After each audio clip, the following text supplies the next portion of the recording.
Guys, welcome back to my YouTube channel nursing education Adda. तो friends, आज हम पढ़ेंगे आयरन डिफिशिएंसी एनीमिया। इसके फर्स्ट वीडियो में हम ऑलरेडी क्लासिफिकेशन ऑफ एनीमिया पढ़ चुके हैं। तो देख लेते हैं आयरन डिफिशिएंसी एनीमिया। ये क्या होता है? एक न्यूट्रिशनल डिफिशिएंसी एनीमिया होता है जिसके अंदर आयरन की, फॉलिक एसिड की, या विटामिन B12 या फिर किसी भी सब्सटेंस की डिफिशिएंसी के कारण जो एनीमिया होता है उसी को बोलते हैं न्यूट्रिशनल अनीमिया। उसी में से एक आता है आयरन डिफिशिएंसी अनीमिया।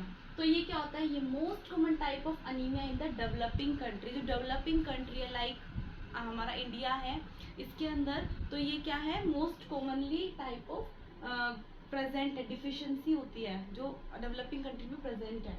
ठीक है, इसकी डेफिनेशन क्या है? It occur due to decrease intake of iron या अब्जॉर्प्शन ऑफ आयरन। मतलब आयरन का एब्जॉर्प्शन ना होना या आयरन की डिफिशिएंसी के कारण ये आयरन डिफिशिएंसी एनीमिया होता है।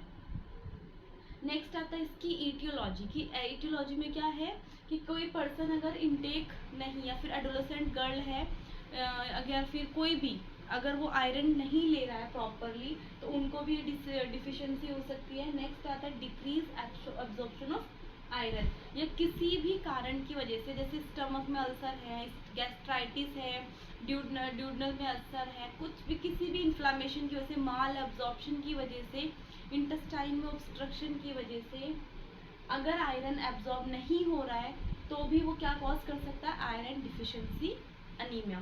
नेक्स्ट आता है इंटेस्टाइनल इन्फेक्शन। अगर किसी पर्सन को इंटेस्टाइनल इन्फेक्शन है, हुकवॉर्म इन्फेक्शन, इंसाइक्लोस्टोमा, ये एक तरह के वॉर्म होते हैं जो क्या करते हैं, इनको ग्रो करने के लिए आयरन की ज़रूरत होती है। तो ये अगर स्टमक में है तो ये आयरन का एब्जॉर्प्शन नहीं होने देते हैं, जिसकी वजह से पर्सन को क्या हो सकता है? आयरन डिफिशिएंसी अनीमिया हो सकता है। ठीक है, हुकवॉर्म और इंसाइक्लो ये कि मोस्टली किस में प्रेजेंट होता है ये वाला अनीमिया? जो टनल बनाते हैं, जो गुफा बनाते हैं ना, जो ब्रिक मेकर्स होते हैं, जो ईंटें वगैरह बनाते हैं, वो लोग वो मट्टी में रहते हैं, जिसकी वजह से उनके ये स्किन के अंदर पेनिट्रेट कर जाता है और इंटेस्टाइन में जाके अपनी ग्रो करता है। नेक्स्ट आता है इसके साइन एंड सिम्टम्स कि क्या क्या साइन एंड सिम्टम्स होंगे। तो fatigue, muscles weakness, pain, lethargic, oxygen की डिफिशिएंसी होगी तो पेशेंट को क्या होगा? शॉर्टनेस ऑफ ब्रेथ भी हो सकता है, पेशेंट को फटीगनेस होगा। ठीक है, डिस्निया होगा, टेकीकार्डिया, टेकीकार्डिया मतलब इंक्रीज हार्ट रेट। इसके अंदर क्या होता है? Increase heart rate, heart rate का क्या होता है? इंक्रीज हो जाना। पाल्पिटेशन होगा। नेक्स्ट आता है पेल स्किन, स्किन कैसी होगी पर्सन की? थोड़ी पेल दिखाई देगी। ठीक है, तो ये इसके साइन एंड सिम्टम्स थे। नेक्स्ट आता है डायग्नोस्टिक इवैल्यूएशन। तो फर्स्टली क्या पूछेंगे पेशेंट से? हिस्ट्री कलेक्शन कर सकते हैं कि उनका खाने का पैटर्न क्या है, उनका ऑक्यूपेशन क्या है, इसके बिहाफ पे भी उनको थोड़ा आइडिया लगा सकते हैं। नेक्स्ट आता है फिजिकल एग्जामिनेशन। फिजिकल एग्जामिनेशन पे आप आईज का कलर, कंजक्टिवा का कलर, टंग का कलर आप ये चेक कर सकते हैं। पेलनेस चेक कर सकते हैं। नेल्स को आप प्रेस करके देख सकते हैं। कैपिलरी फिल टाइम चेक कर सकते हैं। ये सब आप चेक करना है। ठीक है, नेक्स्ट आता है ब्लड टेस्ट। ब्लड टेस्ट में क्या देखेंगे? एक तो HB का लेवल, HB का लेवल हीमोग्लोबिन अगर 30 मेल में है, ग्राम पर DL मेल में है या इससे कम है तो मेल में क्या हो जाएगा? अनीमिया डायग्नोस्ट होगा। अगर 12 से कम है तो फीमेल में होगा, और 11 से कम है HB का लेवल प्रेग्नेंट लेडी में तो वो भी क्या होगा? अनीमिक होगी। ठीक है, तो ये कुछ नॉर्मल वैल्यूज़ हैं जो हमें चेक करनी है। उसके अलावा सीरम फेरेटिन लेवल भी चेक किया जाता है। सीरम फेरेटिन लेवल ये एक आयरन की स्टोर फॉर्म होती है जो हमारे बॉडी के अंदर प्रेजेंट होती है। आयरन हमारी आयरन बॉडी में इस फॉर्म में स्टोर होता है, फेरेटिन। तो इसका लेवल 24 से 336 माइक्रोग्राम पर लीटर मेल में होता है, और फीमेल में 11 से 307 माइक्रोलीटर पर लीटर फीमेल में होता है। तो ये था कुछ डायग्नोस्टिक इवैल्यूएशन। नेक्स्ट देखते हैं इसका मैनेजमेंट। ठीक है, नेक्स्ट है मैनेजमेंट। मैनेजमेंट में आप पेशेंट से क्या एडवाइस करेंगे कि पेशेंट को जो डाइट लेनी है वो कैसी होनी चाहिए? Iron rich diet. Iron rich diet जैसे ग्रीन वेजिटेबल्स हैं, जैगरी है, ठीक है, चुकंदर है, आप उनको खाने के लिए बोलेंगे। नेक्स्ट आता है एडमिनिस्टर एंटी एलमेंटिक ड्रग्स, अगर पर्सन को वॉर्म था, हमने इसका एक कॉजेज पढ़ा था कि जिनके अंदर वॉर्म इन्फेस्टेशन होता है तो उनके अंदर भी अनीमिया की आयरन की डिफिशियंसी होती है, तो ऐसे पर्सन को क्या ड्रग दी जाती है, एंटी हेलमेंथिक ड्रग्स, ताकि जो वॉर्म जो प्रेजेंट है बॉडी के अंदर, इंटेस्टाइन के अंदर, वो एक्सपेल आउट हो जाए और आयरन का एब्जॉर्प्शन अच्छे से हो सके। तो देंगे ये in case of intestinal infection.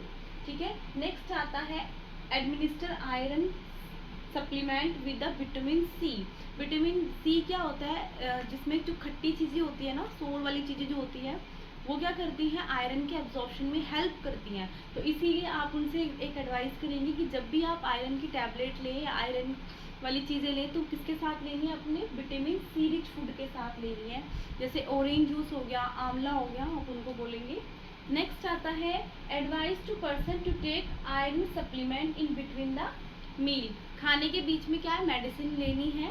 ठीक है, नेक्स्ट आता है ओरल सस्पेंशन, अगर आपका लिक्विड फॉर्म में कोई पर्सन है, पेशेंट है, अगर वो लिक्विड फॉर्म में आयरन सप्लीमेंट्स ले रहा है तो उनको हमेशा किससे, स्ट्रॉ के साथ में, किसके साथ में लिया जाता है, स्ट्रॉ के साथ में उसको लेने के लिए कहा जाता है, क्योंकि आयरन सप्लीमेंट्स जो होते हैं, iron suspension, staining of teeth उनमें क्या होता है, स्टेनिंग हो जाते हैं टीथ पे, ब्लैकिश कलर के टीथ हो जाते हैं, इसलिए उनको बोलना है कि उससे प्रिवेंट करने के लिए उनको ऑलवेज स्ट्रॉ की हेल्प से ही क्या लेना है, उस सस्पेंशन को लेना है। नेक्स्ट आता है iron supplements to iron give to person advice, ये हमने पढ़ लिया। नेक्स्ट आता है administer of the parenteral iron, अगर किसी पर्सन को पेरेंटली आयरन सप्लीमेंट दिया जा रहा है, पेरेंटली इंजेक्शन दिया जा रहा है, तो वो इंजेक्शन है वो कौन सी, ये एग्जाम में पूछे जाते क्वेश्चन है कॉम्पिटेटिव एग्जाम में, कि आयरन का इंजेक्शन किस टेक्निक के थ्रू दिया जाता है, तो आईएम दिया जाता है फर्स्टली, तो ये ठीक है, आईएम इंजेक्शन दिया जाता है। नेक्स्ट आता है